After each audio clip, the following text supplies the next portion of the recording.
রাজধানীর এভারকেয়ার হাসপাতালে চিকিৎসাধীন বিএনপি চেয়ারপারসন খালেদা জিয়াকে উন্নত চিকিৎসার জন্য লন্ডনে নেয়ার পরিকল্পনা নিয়ে চূড়ান্ত সিদ্ধান্ত আজ শনিবার রাতেই জানাবে মেডিকেল বোর্ড। বিএনপির মিডিয়া সেল এ তথ্য নিশ্চিত করেছে।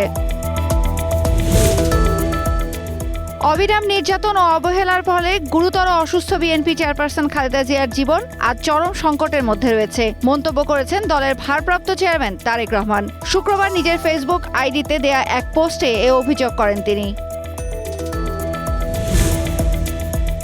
ত্রয়োদশ জাতীয় সংসদ নির্বাচনে বিভিন্ন দেশ থেকে ভোট দেওয়ার জন্য পোস্টাল ভোট বিডি অ্যাপে প্রবাসী নিবন্ধন করেছেন 1,93,514 জন।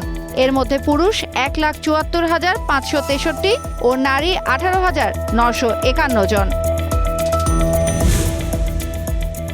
1.5 বছরের সাংবিধানিক স্বচ্ছতার ভিত্তিতে বিচার ব্যবস্থায় যে মৌলিক রূপান্তর হয়েছে তা দেশের বিচারিক ইতিহাসে মাইল ফলক বলেছেন প্রধান বিচারপতি ডক্টর সৈয়দ রেফাত আহমেদ।